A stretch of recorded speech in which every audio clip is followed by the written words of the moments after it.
भगवान का नाम लेने से हमारे काम क्यों बनते हैं? क्योंकि भगवान का नाम लेने से हमें पुण्य बंध प्राप्त होता है, हमारे भीतर पुण्य होगा, भाग्य बनेगा, भाग्य से वह चीज हमारे लिए अपने आप बन जाएगी। समझने की कोशिश करो, कर्म सिद्धांत कोई आपको गलत नहीं समझाया जा रहा है, इसी रूप में कर्म सिद्धांत है जिस रूप में आपको समझाया जा रहा है। यही कर्म सिद्धांत है। जो पुण्य बंध हुआ वह पुण्य कर्म है। पुण्य कर्म के फल से ही आपके लिए ऐसी अनुकूलताएं बनेंगी।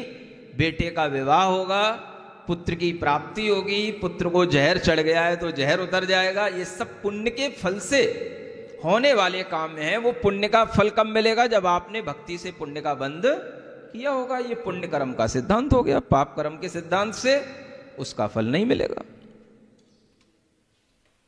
लेकिन भगवान आ गया, भगवान ने हमें बुला लिया, भगवान ने हमें बुला करके वहां पर पूछा।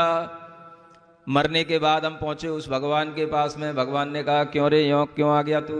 अरे भगवान, मैंने तो आपको बहुत पुकारा था, आपने मुझे बचाया क्यों नहीं? तो भगवान कहते हैं, मैंने 3 बार अब तुझे बचाने के लिए अपने दूत भेजे, तू आया ही नहीं, इसीलिए तो मैं आपके पास आ गया कि आपने मेरी सुनी क्यों नहीं। ये सब फालतू की बातें लोगों को बेवकूफ बनाने के लिए की जाती हैं। सम्यक ज्ञानी लोग कभी भी इस तरह की बेवजह की फालतू की बातों में अपना दिमाग नहीं लगाते। कहानी की सत्यता कब तक? जब तक कि वह मृत्यु को प्राप्त नहीं हुआ। इसके आगे की कहानी तो लोग पागल बनाने के लिए, भगवान पे जबरदस्ती भरोसा दिलाने के लिए बना लेते हैं। भगवान के पास गया, मर गया तो भगवान के पास गया, भगवान ने पूछा तू क्यों आ गया? भगवान, मैंने तो आपकी बहुत विनती की, आपने मुझे बुलाया नहीं। तो भगवान उत्तर देते हैं कि मैंने तो तुझे रक्षा करने के लिए 3 बार तेरे लिए तरह तरह की चीजें पहुंचाई, लेकिन तू तो आया ही नहीं। तो ये सब जो मनगढ़ंत बातें हैं, इन सब बातों के कारण से ही हमारी मिथ्या बुद्धि बढ़ती चली जाती है और हम जो भगवान का जैसा स्वरूप है उससे भटक जाते हैं। और फिर हमारे दिमाग में वही भगवान घूमता रहता है कि कोई भगवान हमें बचाने के लिए आएगा आएगा आएगा। इसलिए क्या सीखना?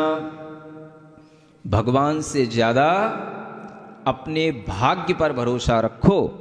भाग्य पर भरोसा भक्ति करने से मिलता है और भक्ति करने से जो पुण्य बंध होता है उससे ही हमारे सब काम बनते हैं। इसलिए भगवान के निमित्त से वह काम बनते हैं। इसलिए हम भगवान की पूजा भी करते हैं और भगवान का स्मरण भी करते हैं।